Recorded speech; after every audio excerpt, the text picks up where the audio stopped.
palestra de hoje visa demonstrar que a ideia espírita é tão velha quanto o próprio tempo. Já na antiguidade, podemos perceber o clarão dessas verdades eternas. A religião empresta as primeiras explicações a respeito da criação do homem e do cosmos. É clássico o relato bíblico sobre Adão e Eva, lá na Gênesis, o primeiro casal a habitar a Terra. Na antiguidade, a mediunidade que se apresenta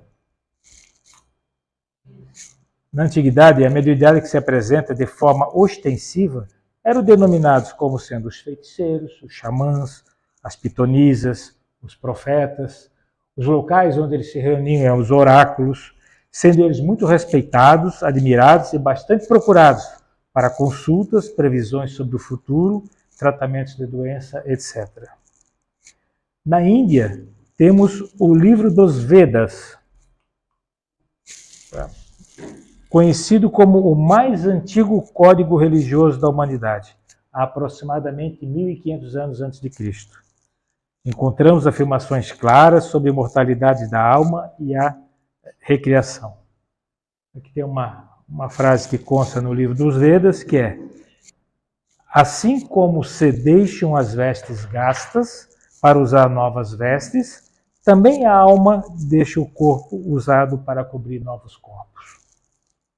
Na China milenar, com sua filosofia de vida, discute normas de comportamento no taoísmo, religião lá professada, há diversas noções sobre a arte de viver. A Grécia, palco da filosofia, elabora o pensamento. O logo e o rátio estão sempre em ação. Antes de Sócrates, as indagações dos primeiros filósofos referem-se ao cosmos. Essa era a dúvida que se falava, era querer compreender o universo, compreender o mundo. Procurava saber os mistérios do universo, mas Sócrates defendia que deveríamos conhecer primeiro a nós mesmos. Questionava-se à época que o elemento primordial seria o quê? A água, o ar, o fogo, a terra. A história do Espiritismo, como nós conhecemos, costuma ser contada a partir do momento em que Allan Kardec foi convidado a assistir os fenômenos das mesas girantes. Porém, os conhecimentos que integrariam a doutrina espírita foram surgindo muito antes. Utilizando e expandindo conceitos apresentados por Emmanuel, poderíamos dividir os conhecimentos que interessam ao Espiritismo em dois períodos, o que seria a pré-história e o que seria a história. Existia até, eu lendo alguns artigos, até fala em neo-espiritismo, que seriam os contemporâneos a Kardec, tá? Mas vamos seguir Emmanuel e separou dessas duas formas. Kardec escreve dizendo que todas as grandes ideias novas que têm por base a verdade nunca surgem de repente. Vão aparecendo devagar, através de percursores que vão preparando o terreno, aqui e ali, até que alguém vem com a missão de resumir, coordenar e completar os ensinos esparsos. Vocês imaginam se uma grande dose de verdade chegasse num único momento? Como nós iríamos reagir? Ou enlouqueceríamos, ou nós partiríamos para a negação. Nós não aceitaríamos aquilo. Então, esta foi sendo feito encarnações de personalidades que foram trazendo a ideia, com a missão de difundir a futura palavra de Jesus e, consequentemente, a doutrina espírita. Assim, Kardec destaca que Sócrates e Platão são as duas grandes sumidades dessa época. Tanto que ele faz uma comparação de Sócrates com Jesus. Ambos nada escreveram, ensinaram através das palavras e dos exemplos. Seus ensinos chegaram até nós através de seus discípulos. Tanto que Sócrates dizia que a escrita enferrujava a memória. Ele nada escreveu. Platão, sim, foram 32 escritos, 13 diálogos, e isso perpetuou aquelas ideias socráticas, Ambos foram considerados criminosos pela justiça dos poderosos da época, condenados à morte por haverem combatido os preconceitos religiosos, por ensinarem verdades que poucos na época poderiam compreender. Jesus foi acusado de corromper o povo com seus ensinos. Sócrates por corromper a juventude ao proclamar a unicidade de Deus. Lembrando que a Grécia era politeísta, eram vários deuses na época. Zeus era o deus dos deuses, né? E a imortalidade da alma e a existência da vida futura. Kardec, ele elenca 21 afirmações de Sócrates que encaixam perfeitamente na doutrina espírita. E destaca que se Sócrates e Platão tivessem reencarnado lá na época dos tempos da codificação, eles não diriam nada diferente do que falaram 300 a 400 anos antes de Cristo. Tal era o grau de lucidez desses dois espíritos. Aí tem até, vamos ver se alguém lembra dessa frase? Conhece-se a árvore pelos seus frutos? Quem falou? Jesus? Sócrates. Depois ela foi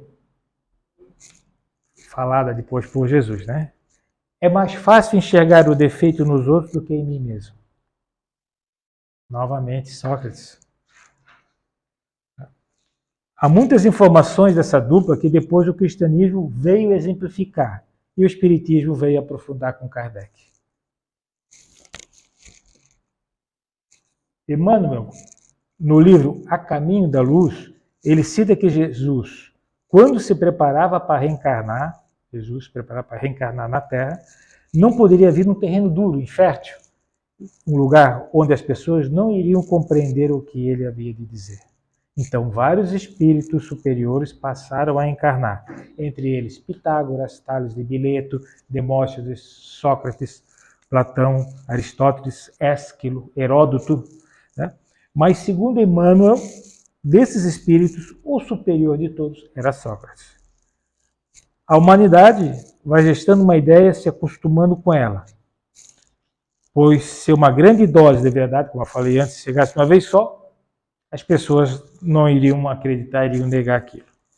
Ressalta Kardec que essa comparação em nada diminui a grandeza da missão divina de Jesus, deixando, né, dentro do seu tamanho, e que se trata de fatos históricos que não podem ficar escondidos.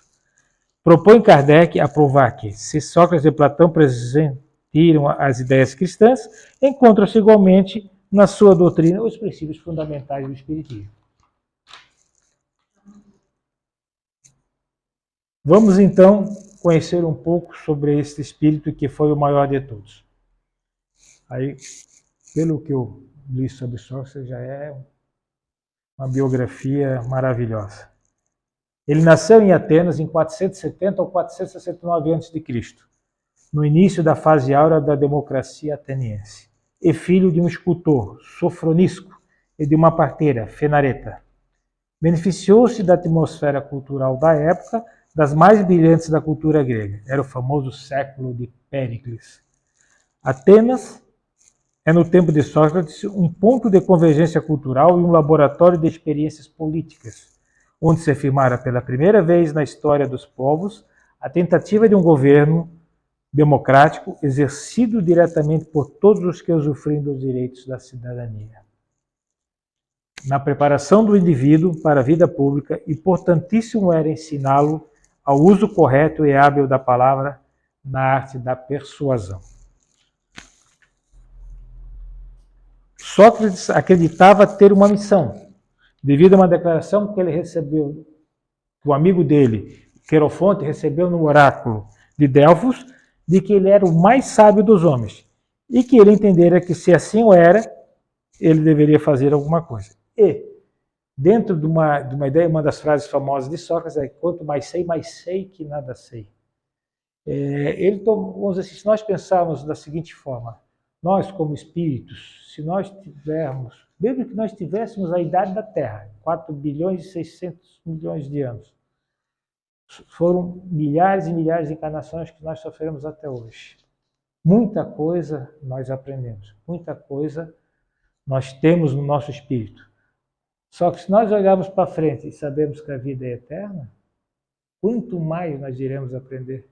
Por isso ele falava: quanto mais sei que nada sei, pelo que teríamos pela vida futura. Vamos ver aqui. Considerando então que essa consciência de ignorância sobre coisas era sinal e começo da autoconsciência. Posto a ensinar aos jovens pensar por si, seria a maiêutica, né? Você pensar por si, partindo do conhecimento de si mesmo. Quanto mais sei que nada sei, dizia Sócrates, orientado pelo seu deimos, seu demônio. Dizem que é uma tradução equivocada, que deimos seria espírito. Então, realmente, ele era provavelmente seu espírito guia e protetor, seu deimos. Seu método de ensino era conversar com alguém que poderia tornar-se seu discípulo e, através das questões propostas, levá-lo a formular suas próprias ideias. Instigar, a coisa que eu acho isso maravilhoso, num professor, quando ele instiga os seus alunos a raciocinar, a pensar. Eu acho isso maravilhoso. A Sociedade de Poetas Mortos é um filme que apresenta esse tipo de professor, né? Sócrates procurava auxiliar as pessoas na concepção de ideias próprias, conseguindo assim conhecer-se a si próprio, como prescreve a inscrição no templo de Delfos, lá no templo de Delfos, conhecer a si mesmo, e de fazer de si próprio o ponto de partida. Comece por si que você vai conseguir desvendar o caminho a seguir. Ficou muito famosa a defesa que ele teve perante os juízes, que aí foram compostos por 501 cidadãos atenienses, na qual ele estava sendo julgado pelo crime de perverter os jovens e a unicidade de Deus, né? E lá 501 votaram e ele foi condenado por 281 a 220. Quem foi o responsável por isso? Ele era o filho dele, inclusive, era um discípulo de Sócrates. Então, muito provavelmente se viu isso como uma forma de retaliação. Outra situação também que acontecia é que, como eu citei antes, a Grécia era politeísta. Eram vários deuses. Então, só por amor existem 4 deuses. Cada tipo de amor era um deus diferente. Então, vocês imaginam quanto isso vendia de esculturas, né? Quando isso era o comércio que havia em cima disso. E, de repente, Sócrates diz, não, só existe um Deus. E não deve haver essas formas de venerar através de estátuas, né? Então, ele brigou com bastante gente lá. E aí,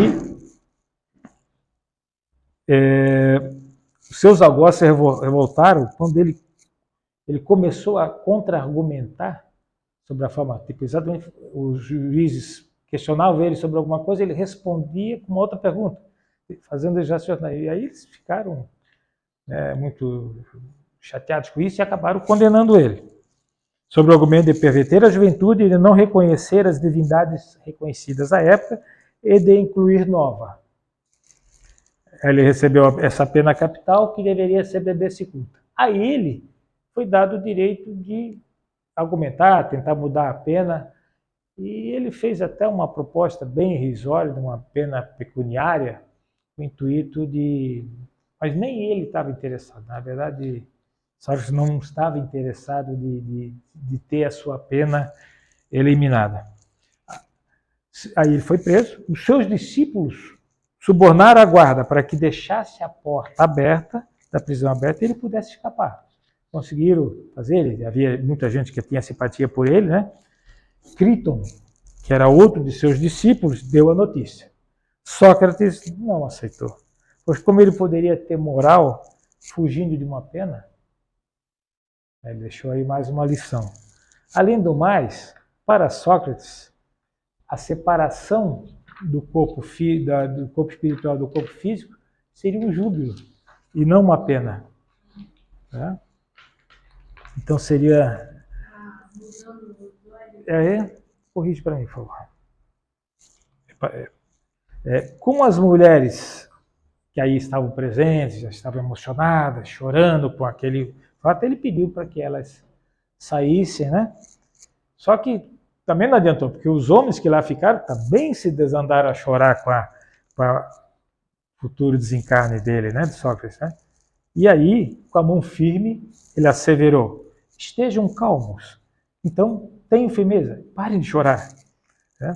Ele pegou a taça de cicuta e bebeu, não sem antes negar as vestes luxuosas que lhe foram oferecidas por um outro discípulo, e que ele disse: não, vou ficar com com essa minha túnica branca aqui, que muito me serviu, e com ela eu vou partir. Aí ele circulou pelo ambiente, foi indo, né? Enquanto isso o veneno fazendo efeito. Aí quando ele começou a sentir as pernas já bambeando, ele deitou, foi botado uma toalha sobre o rosto, e lá ele ficou enquanto os discípulos lá aguardavam. De repente ele levantou, tirou a toalha e levantou. Criton, somos devedores de um galo a Asclépio, pois bem pagar a minha dívida. Pense nisso. No último momento ele ainda procurou, ele não quis deixar nada para trás, até pediu para um dos seus filhos pagar uma dívida que havia com um cidadão ateniense. E após isso deitou-se novamente, saindo da vida terrena e entrando para a história. Ele faleceu em janeiro de 399 a.C. Agora vamos para Platão. Aqui entre parênteses está Aristócles. Porque a gente conhece Platão, né? Mas a gente não sabe quem é Aristóteles. Esse era o nome dele de batismo, tá? Platão é um apelido por causa de sua complexão física, que ele era atarrancado, tinha os ombros largos, o apelido de Platão. Vamos chamar de Platão porque assim ele fez na história. Ele nasceu em Atenas em 428 a.C. e morreu em 348 a.C. Ele viveu a fase áurea da democracia ateniense e o final do período helênico. Ele foi discípulo de Sócrates, ao qual considerava o mais sábio e o mais justo dos homens. Com ele, aprendeu a necessidade de fundamentar qualquer atividade em conceitos claros e seguros. Ele escreveu muitas obras, iniciando seus primeiros diálogos, geralmente chamados diálogos socráticos, pois tratava dos diálogos que ele tinha com Sócrates, né?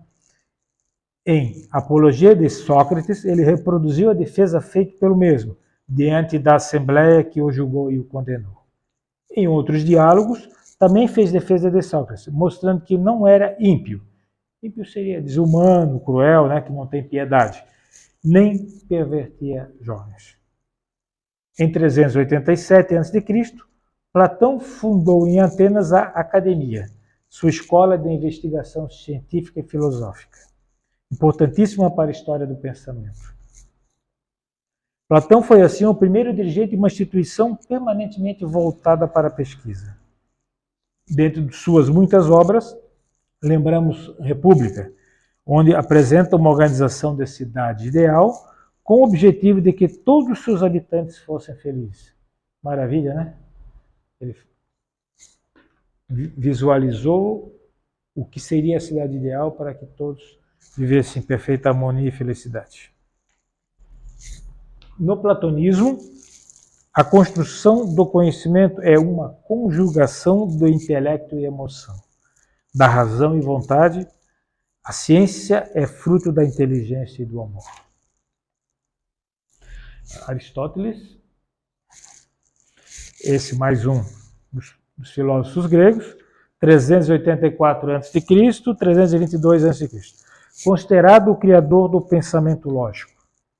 A gente ouve falar tanto lógica, hoje já está aí quem foi o criador. Acreditava na imortalidade da alma e que ele dividia em duas partes, a irracional e a racional. Essa última era também dividida em duas, entre a virtude intelectual e a virtude moral. Até hoje a gente fala que o nosso crescimento tem que ser intelectual e moral, né? Que nós somos como se fôssemos um pássaro, temos duas asas. Temos que crescer intelectualmente, temos que crescer moralmente. Intelectualmente e moralmente. Geralmente, intelectualmente mais à frente, para que a gente tenha a compreensão da moral a ser praticada.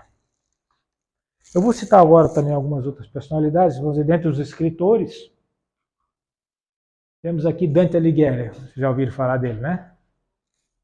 Dante Alighieri é considerado o primeiro e o maior escritor italiano. Florentino, ele viveu no século XIII. Então nós estávamos saindo aí da época da idade, como é que seria? Idade das Trevas era chamado. Nós tivemos um período de 1000 anos da queda do Império Romano, lá em 386 pós-Cristo, até mais ou menos essa época, nós tivemos quase 1000 anos chamado né, desse período negro, que era, pouco se conhecia, pouco se evoluiu, pouco se conheceu. Então ele já começou a ser um desses expoentes aí. E ele fez a sua obra-prima, que é a Divina Comédia. Ela foi escrita, ela tem ainda esse valor, pois exatamente era uma época como não tinha direito de pensar e expandir ideias, né? Era uma época com bastante restrições. E é considerado o primeiro e maior poeta da língua italiana, como eu já falei a vocês.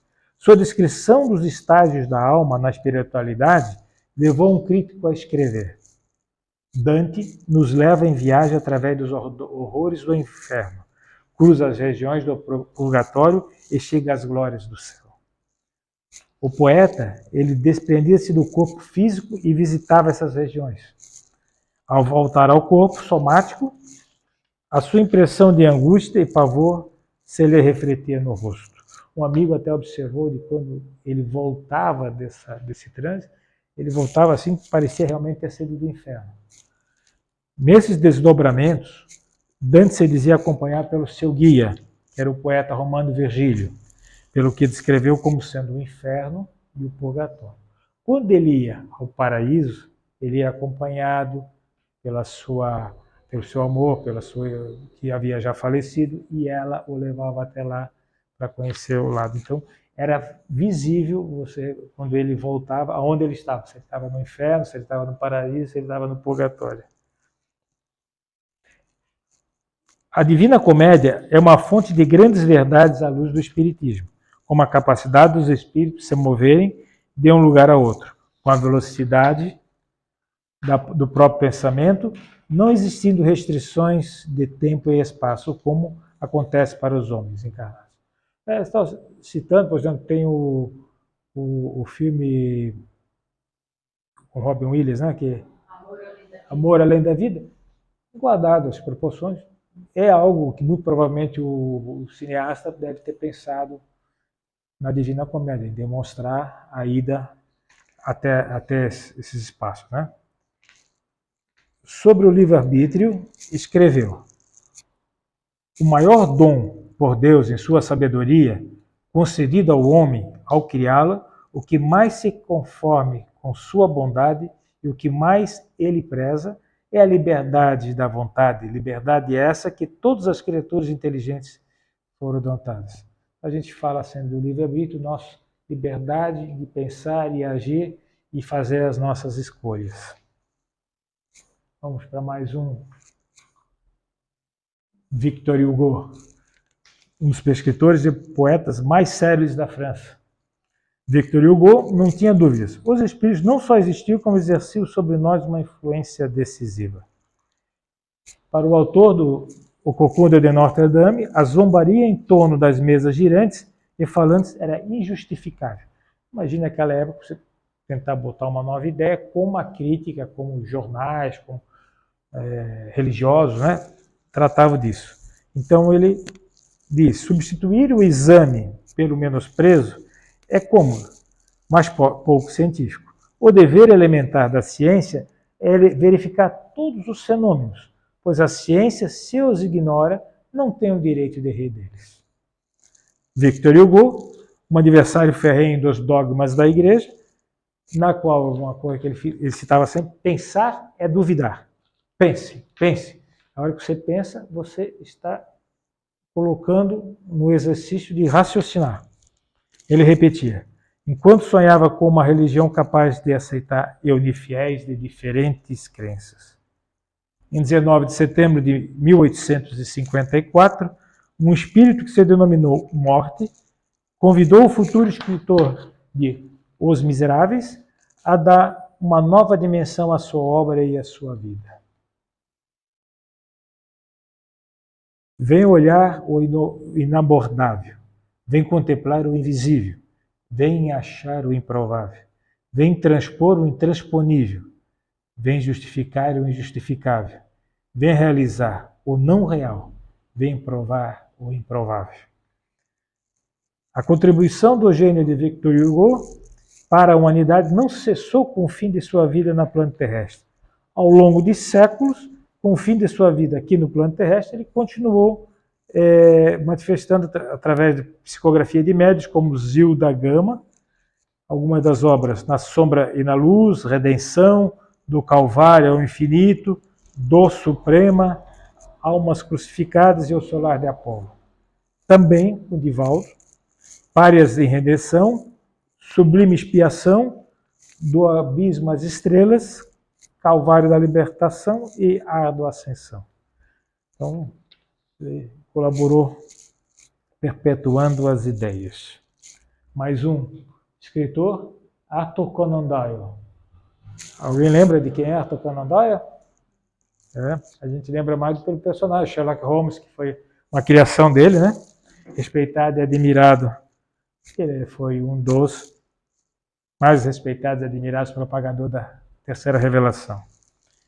Ele nasceu em 22 de maio de 1859, em Packard Place, em Edimburgo, capital da Escócia, e recebeu o nome de Arthur Conan Doyle. Descendente de nobres não abastados, com muita dificuldade ele formou-se em medicina. E o seu primeiro contato com o espiritismo foi quando ele estava tratando de um paciente, que era o General Drayson, em 1887, em que ele afirmava, esse General Drayson, de que ele conversava com o seu irmão já desencarnado. Aquilo não fazia para Doyle, que começou a estudar a respeito. Nasceu sua filha Mary Louise, em fins de janeiro de 89. Nesse período, havia se tornado grande escritor e granjeado imensa popularidade com seus romances policiais, com a criação do Sherlock Holmes. Mas não era isso que ele queria. Por isso ele matou o detetive. Só que ele teve que depois ressuscitá-lo, né? Excedendo o pedido de milhares e milhares de pessoas do Reino Unido, Europa, Estados Unidos e até outras partes do mundo, porque era realmente um personagem carismático, né? Eu sou fã realmente de Sherlock Holmes. Como era um homem instruído, um pesquisador nato, embora tivesse muitas dúvidas, admirava a doutrina espírita por sua moral, por não ser sectária, não condenar os homens ao castigo eterno, não ser intolerante e ser despojada de preconceitos religiosos. A partir de 1917, ele começa a fazer conferências espíritas. Passou por períodos difíceis, mas sua postura diante dos ataques sofridos só o fez colocar-se em destaque como homem íntegro e de caráter. Certa vez, quando ele se preparava a fazer uma palestra em Nottingham, ele foi informado que seu filho, Kingsley, estava moribundo. Ele sentiu o baque da informação, controlou-se, apenas seus olhos marejaram e ele continuou seu trabalho. Ao fim da sua palestra, soube que seu filho realmente havia desencarnado. 2 semanas depois, uma foto que foi tirada de Arthur Conan Doyle, ao seu lado estava o seu filho, naquela palestra. Sensacional isso. Um dos seus biógrafos escreveu: pela causa da religião espírita, Conan Doyle deu seu coração, sua fortuna e, por último, sua vida. Em um sentido espírita, referindo-nos à influência que ele deixou atrás de si, podemos acrescentar apenas isto: não escrevamos um epitáfio. Ele não morreu. Ele, quando morreu, em cima de um palco, quando ele, mesmo chamado a atenção pelos médicos que ele deveria se preservar, ele foi para a conferência, e lá ele sucumbiu. Vamos falar agora de umas personalidades mais conhecidas, né? Joana d'Arc. Você também é conhecida de todos, né? Belíssima Joana d'Arc. A Virgem de Orleans. Naquela época, ela nasceu em 1412, mas naquela época a França era um país curvado ao poder inglês.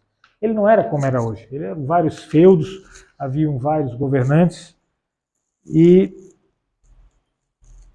em 1412 nasceu e se tornaria célebre. Aos 12 anos ela começou a ter visões. Num dia de verão, ao meio-dia, Joana orava no jardim próximo de sua casa, quando escutou uma voz que lhe dizia para ter confiança no Senhor. A figura que ela divisou identificou-se como sendo do arcanjo São Miguel. Ele lhe falou da situação do seu país, da França, e revelou a missão. ele deveria ir em socorro ao Delfim e coroá-lo o rei da França. O Delfim era Carlos VII, que ele ainda era jovem, ele não tinha tanta força, né? E quem governava a França era um rei que tinha o apoio dos ingleses. As vozes a orientarem tudo. Ela, a princípio, titubeou, pensou em fazer isso, durou um tempo até que ela um dia acordou e disse, não, vou fazer o que a voz me manda. Fez a sua trouxinha, fez sua bagagem, despediu-se dos pais e saiu para nunca mais voltar. Lá ela chefiou, ela procurou pelo Delfim Carlos VII, ela chefiou tropas, ela guerreou contra os ingleses, conquistou cidades. Orleans foi uma batalha épica e conseguiu unir a França e pacificar a França. Seria, em qualquer parte do mundo, ela seria endeusada, né? Seria elevada como um ídolo, né? Mas nada. A igreja tratou de defenestrá-la. Ela foi traída, foi vendida aos ingleses, os ingleses entregaram para a Inquisição francesa, e lá ela passou 6 meses submetida a uma verdadeira tortura moral. Os interrogatórios eram longos, cansativos. Finalmente, foi determinada a sua pena. A execução em praça pública no centro de Rouen, no dia 30 de maio de 1431. O seu cabelo foi raspado e, por temerem que a população pudesse tentar algo, 120 homens fortemente armados a escoltaram até o local do cadafalso, né? Onde seu verdugo lá esperava. Imagina, uma jovem de 19 anos, precisaram 120 homens para que a sua pena fosse cumprida. Ela foi atada a um poste e a fogueira foi acesa. E quando as chamas a envolveram e lá começavam a queimar sua pele, ela exclama: sim, minhas vozes eram de Deus. Minhas vozes não me enganaram. Era a prova inequívoca da mediunidade que lhe guiara a trajetória terrena. Joana d'Arc pacificou e uniu a França e tornou, hoje é santa padroeira, santa protetora da França, é Joana d'Arc. No capítulo 31 do Livro dos Médiuns, vem a lume no ano de 1861, quando o codificador reúne dissertações espíritas, ele confere a Joana d'Arc o número 12, onde ela se dirige aos médiuns, em especial, concitando-os aos exercícios do mediuninato. Recomenda-lhes ainda que confiem em seu anjo guardião e que lutem contra o escolho da mediunidade, que é o orgulho, para não ser orgulhosos. Então está aí a lição que Joana passou para Kardec.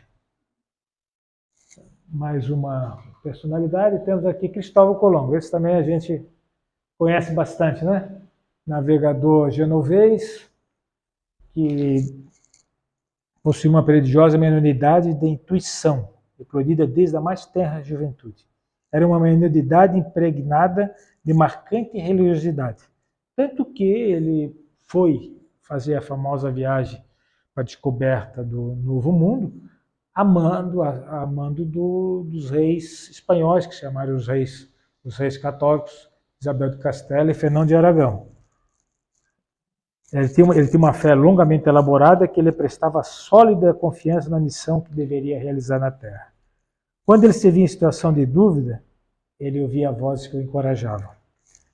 Então, também, se alguém viu o filme 1492, A Conquista do Paraíso, consta em certo momento que ele estava desanimado, seus marinheiros cobravam dele que estava há muito tempo no mar, que não estavam chegando, e ele ouvia as vozes, recriava a confiança e, a princípio aportou na República Dominicana, depois na costa Jamaica, na costa da América Central, Colômbia, tanto que a Espanha, quando fez essa área, chamava de Gran Colômbia, em homenagem à Colômbia. Depois foi separado em vários países, né?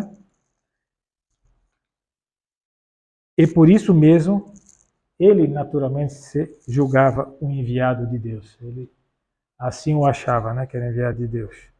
Ia pelas intuições. Vamos agora a alguns médiuns precursores, né? Aqui já eram médiuns já mais próximos da codificação da doutrina, e o primeiro deles, Emanuel Swedenborg, 1688, 1772. Swedenborg também é outra pessoa que daria para nós falarmos muito tempo. O homem era uma sumidade. Ele é considerado, Arthur Conan Doyle, inclusive, ele o considerava como a maior e mais alta inteligência humana da época. Ele nasceu em Estocolmo, Suécia. Ele tinha extensos conhecimentos, ele vive. Tem extensos conhecimentos de matemática, mecânica, astronomia, geologia, mineralogia. Chega? Não.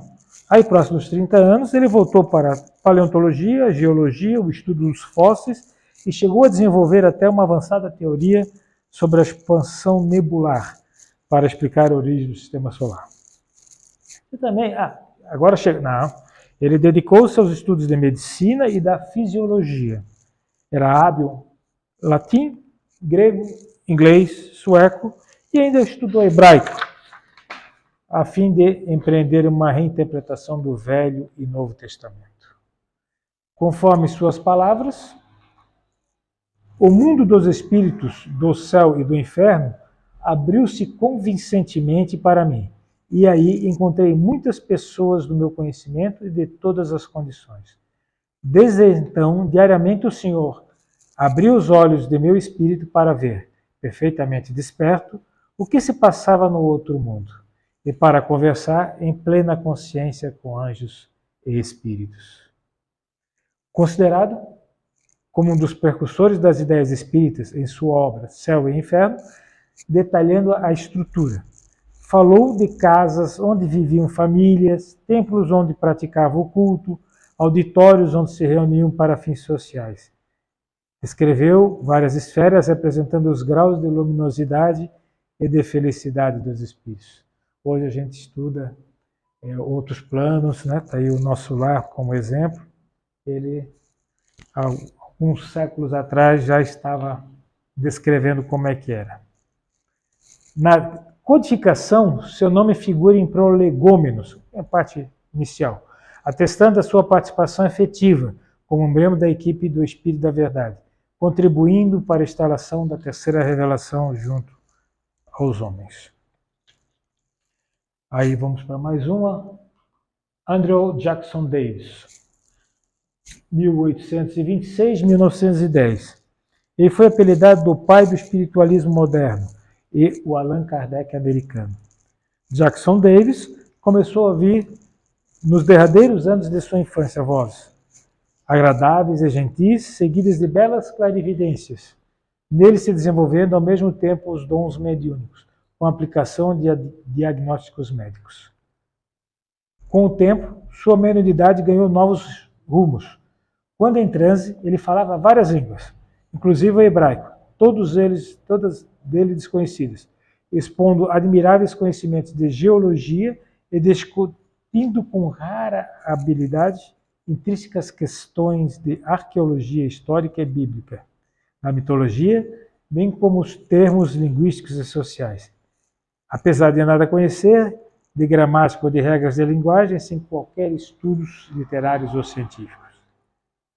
Antes de 1856, Jackson Davis profetizou o aparecimento dos automóveis e dos veículos aéreos movidos por força motriz de natureza explosiva, como também as máquinas de escrever e, ao que tudo indica, as locomotivas com motores de combustão interna. É extraordinária, pasmosa mesmo, a riqueza de detalhes que acerca desses inventos futuros. Davis deixou estampados em sua obra Penetralia, hoje uma obra centenária. Então, em meados do século XIX, ele tinha visões de carros, de aviões, de trens. Então, era ao lado de Jules Verne, outro escritor francês, outro personagem, visionário, que escreveu, entre outras obras, 20 Mil Léguas Submarina, Viagem à Lua, Viagem ao Centro da Terra, todos os livros que eu li são sensacionais, né? E ele, Jackson Davis, descreveu isso. Ele também, em suas palestras, vários outros jornalistas, escritores lá participavam, entre eles Edgar Allan Poe, que foi considerado um escritor como mestre do suspense, né? Edgar Allan Poe. Ele, em 1847, ele também previu a manifestação ostensiva dos espíritos com as criaturas humanas, frisando que não levaria muito tempo para que esta verdade se revelasse uma exuberante demonstração. Sua obra inicial, de grande luminosidade, foi uma preparação para o aparecimento do Espiritismo. E numa de suas notas, datada de 31 de março de 1848, lê este significativo trecho. Esta madrugada, um sopro fresco passou pelo meu rosto e eu ouvi uma voz suave e firme. Dize-me, irmão, foi dado início a um bom trabalho. Contempla a demonstração viva que surge. Pus-me a cismar no significado de tal mensagem. Aí, muito longe dali, além de que ele não podia supor que pudesse estar acontecendo, naquela mesma noite, na cidade de Huddersfield, as irmãs Fox conversariam por meio de batidas com o espírito de um morto, inaugurando o grandioso movimento espírita mundial. As irmãs Fox foi um fato marcante com essas manifestações. Por causa deste fato, Jackson Davis passou a ser citado por alguns escritores espíritas como o profeta da nova revelação. Para mais um aí. Daniel Douglas Home, ou Daniel Douglas Home, ou Didi Home, como o pessoal costuma chamar. Ele possivelmente foi o maior médium de efeitos físicos de todos os tempos. O senhor Daniel Douglas Home, ele nasceu em março de 1833. E desde a mais tenra idade, suas aptidões mediúnicas já se manifestaram. Com 6 meses de idade, ele balançava o berço. E movia o berço de lugar com 6 meses. Ia para outro ponto. Na ausência da mãe, então, quando os pais chegavam, o que houve aqui? Nos seus primeiros anos, ele era muito fraco, débil, frágil. E ele tinha dificuldade até de se sustentar. Então, ele sentava no tapete, os brinquedinhos lá estavam. Se algum não estava à mão, ele magnetizava, os brinquedos se aproximavam dele. Né? Eles vinham eles mesmos colocando-se a seu alcance. E aos 3 anos ele começou a ter suas primeiras visões. Quando ele tinha 13 anos, ele viu o espírito de um amigo, Edwin, e contou à família que ele estava morto. Pouco depois a família soube que realmente o menino tinha morrido. Além da levitação, Didi Home possui habilidades de materialização, escrita direta, produção de pancadas, ruídos e até de instrumentos musicais. Mover objetos inertes, e ele próprio é elevado até o teto, levitação.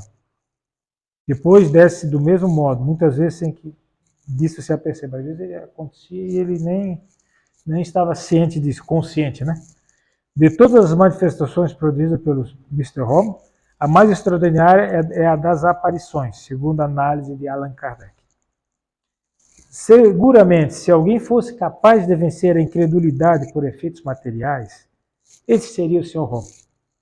Nenhum médium produziu um conjunto de fenômenos mais surpreendentes nem em melhores condições de honestidade. Ele, num hotel, ele saiu de forma deitado, né? Saiu horizontal, ele saiu por uma janela e voltou pela outra janela. Isso no 3º andar. Ele fazia ele conseguia produzir materializações. Geralmente eram faciais, pernas, mãos. Então era muito comum que ele realizava uma mão e essa mão cumprimentava as pessoas presentes onde ele estava fazendo a demonstração, né? Ele também, quando ele saiu dos Estados Unidos, ele foi para a Inglaterra, e lá ele fazia essas apresentações com um pequeno número. Ele acabou tendo que sair de lá, porque provocou, como ele era uma pessoa bem apessoada, né? Provocou ciúmes em algumas pessoas, então ele preferiu, ele escolheu a Itália. Não se sabe por que escolheu a Itália, que é a terra, berço do Papa, né? Terra do Papa, da Igreja Católica, ou seja, ele passou a ser perseguido, muito perseguido, e lá ele participou das manifestações, e aquilo estava perturbando a igreja, perseguindo ele, então ele se fez encontrar com o Papa. E o Espírito disse a ele que ele iria ficar 1 ano sem ter manifestações. Então, em 10 de fevereiro de 1856, cessou toda e qualquer manifestação. E aí ele, inclusive, foi indicado para ir à França, onde ele ficaria no convento, e lá o padre confessor iria estar com ele, e aí passou 1 ano na maior paz, né? Ele achou que aquilo ia continuar. À meia-noite do dia 10 de fevereiro de 1857, bom, vozes voltaram, vamos ao trabalho, temos coisas a fazer. Né? E aí ele teve que sair daquele convento, que não desejaram mais lá, foi para outro, e para outro, e para outro. Mas ele se reunia muito com reis, com príncipes, ele era uma pessoa muito envolvida com a nobreza. Ele se apresentou, inclusive, para o imperador Napoleão III. Napoleão III e a esposa Efigênia. E lá, em certa vez, ele foi convidado para ir ao palácio. Quando ele lá chegou, tinha 200 pessoas. 200 pessoas, ele falou para a rainha, não é assim que funciona. Eu posso fazer a apresentação para umas 8 pessoas, um número restrito, mas não para 200 pessoas, me desculpe e tal. E ela ficou com raiva dele, mandou todo embora, coisa e tal. Mas aí foi feita uma apresentação restrita. E lá ele materializou a mão do pai da Efigênia, inclusive com o dedo torto que o pai dela tinha. E foi lá e a mão acariciou a ela. Então, ganhou a confiança da rainha e do rei. E numa dessas experiências, ele inclusive obteve prova concreta da assinatura de Napoleão Bonaparte, com a presença da imperatriz, e cujo fato aumentou grandemente a sua fama. Né? Então, mais aqui outras personalidades, médiuns, os irmãos Davenport. Ira e William. Eles foram 2 irmãos médios que, como tantos médios norte-americanos, infelizmente eles transformaram seus poderes mediúnicos em artigo de exibição e de ganho e comércio. Então, não tem muita informação, mas eles eram médios em potencial. Tá? Agora vamos para mais as irmãs Fox. Essa aqui é um fato marcante, né?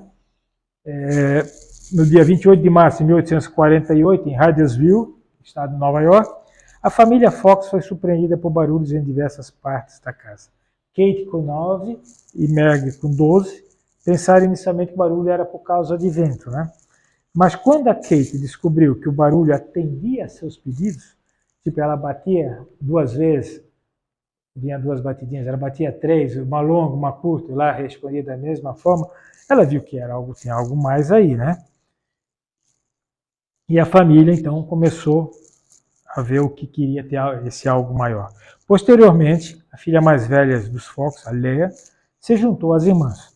E em pouco tempo elaboraram um sistema de alfabeto a partir do número de pancadas e descobriram que o responsável pelas pancadas... Então, imagina, era um negocinho meio difícil. Uma batida era a letra A, 2 batidas a letra B. Imagina você fazer uma frase, né, era bem trabalhoso. Mas aí eles descobriram que o responsável pelas batidas é o espírito de um morto. E que esse espírito era um comerciante, um caixeiro viajante, que no passado bateu naquela casa, o antigo morador, ele acabou sendo morto, e foi escondido na adega, enterrado no porão. Né? Aí o filho mais velho da família, o David, ele utilizou o alfabeto pela primeira vez, procurando formar uma frase, e obteve a seguinte comunicação: caros amigos, deveis proclamar ao mundo essas verdades. É a aurora de uma nova era. e não deveis tentar ocultá-la por mais tempo. Quando houverdes cumprido o vosso dever, Deus vos protegerá, e os bons espíritos velarão por vós. As irmãs Fox logo se tornaram famosas nos Estados Unidos, fazendo demonstrações públicas de sua mediunidade, de efeitos físicos. Esse uso de seus recursos mediúnicos as coloca em posição de risco obsessório, como Kardec iria alertar mais tarde. Em 23 de novembro de 1904, então vários anos depois, o jornal de Boston divulga que meninos que brincavam na adega da casa, onde uma parede interna havia caído, encontraram o esqueleto de um homem. Florence Cook, 1856-1904. Também uma grande médium de efeitos físicos inglesa. Ela foi extensamente estudada por Sir William Crookes, um dos maiores cientistas do seu tempo. Em 1871, Florence Cook, que à época tinha apenas 15 anos, sozinha na casa de William Crookes, com a família e amigos, como testemunha, materializou o espírito de Kate King, que caminhou pela casa, conversou, permitiu ser pesada em medida e ainda segurou o bebê da família. Também foi um... William Crookes é um grande pesquisador, ele considerado Sir, fez várias pesquisas, tubos catódicos, inclusive. Ele, a princípio, foi para querer desmascarar isso, né? E acabou sendo um grande propagador da indústria espírita, porque viu que havia veracidade e foi um divulgador. Aí eu fazendo um exercício da licença poética, assim, numa reunião espírita. A gente pensa hoje, poxa, eu vou num local e lá eu vou encontrar Vinícius de Moraes, eu vou encontrar Tom Jobim, eu vou encontrar Clara Nunes de Branca e Clareada, Pelé confabulando com Garrincha, Ayrton Senna, uma série de grandes personalidades. Vamos para a política, está lá John Kennedy, está lá Getúlio Vargas. Vocês imaginam como seria isso maravilhoso, né?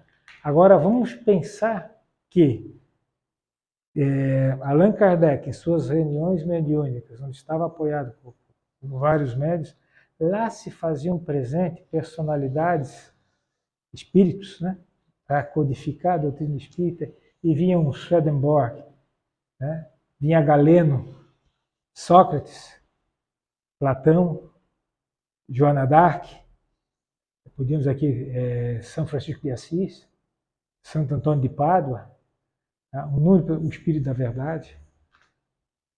Imagine, só de pensar, se você tivesse uma oportunidade de estar num ambiente com tais espíritos, com tais pessoas, é um êxtase, né? É algo extremamente maravilhoso. Só uma parte que, quando eu comecei a ver os nomes, eu digo, poxa, não dá para não ficar arrepiado, né? Francisco de Assis, vamos fazer uma frase aqui. Francisco de Assis foi tido como João Evangelista, que foi um dos excelsos benfeitores espirituais da codificação sistematizada por Allan Kardec. Seria uma das encarnações de João Evangelista. Ele deixou-nos algumas mensagens bem profundas, como a publicada na Revista Espírita de dezembro de 1864. O amor é a lei do Espiritismo. Ela dilata o coração e faz amar ativamente aqueles que desaparecem na vaga penumbra e do túmulo. O Espiritismo não é um som vão, caído dos lábios mortais e que um sopro leva. É a lei forte e severa que proclamou Moisés no Monte Sinai. A lei que afirmaram os mártires ébrios da esperança. A lei que discutiram os filósofos inquietos e que, enfim, os espíritos vêm proclamar. Quer dizer, é isso que eu tinha para passar para vocês hoje. Muito obrigado pela atenção de vocês.